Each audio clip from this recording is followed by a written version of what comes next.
Hello সবাইকে, একটা নতুন ভিডিওতে সবাইকে ওয়েলকাম জানাচ্ছি। দিনটা ছিল সানডে আর আজকে আমি অফিস যাচ্ছিলাম কারণ আজকে আমার ছুটি ছিল না। সকাল সকাল রেডি হয়ে ব্রেকফাস্ট সেরে বেরিয়ে পড়েছিলাম। আর সানডের দিনে ম্যাক্সিমাম অফিসে সবারই ছুটি থাকে, তো দিনটা ভীষণ বোরিং যায়।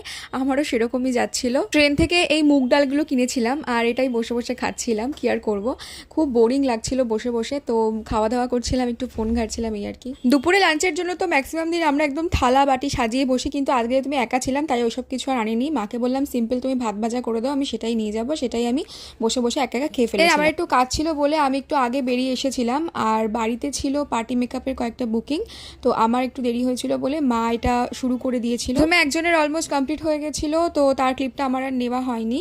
পরে আরও তিনজন বসেছিল, তাদের এক এক করে সমস্তটা কমপ্লিট করছিলাম। তাড়াহুড়ো থাকলে না সমস্ত রকম ভিডিও ক্লিপস বা ছবি টবি তোলার একদমই সময় থাকে না, কারণ ক্লায়েন্ট প্রচণ্ড তাড়াতাড়ি করো। তাদেরকে আগে ছাড়াটাই হচ্ছে আমাদের প্রধান লক্ষ্য। তো ভিডিও ফটোস রেখে তাদেরকে তাড়াতাড়ি করে ছেড়ে দিতে হয়, তবুও তার মধ্যে যেটুকু পারি সেটুকু নিয়ে নিই আর কি। এই সমস্ত কাজ সেরে সন্ধ্যাবেলা একটু মুড়ি মাখা খেয়েছিলাম, তারপরে একটা আমুলের আইসক্রিম নিয়েছিলাম, সেটা খেয়েছিলাম। আর রাত্রিবেলা মা করেছিল এই চিকেন বলগুলো, যেগুলো পরোটা দিয়ে খেতে কিন্তু অসাধারণ লাগছিল। আমার রবিবারের দিন তো এভাবেই কাটলো। তোমাদের সঙ্গে দেখা হবে আবার পরবর্তী কোনো ভিডিওতে।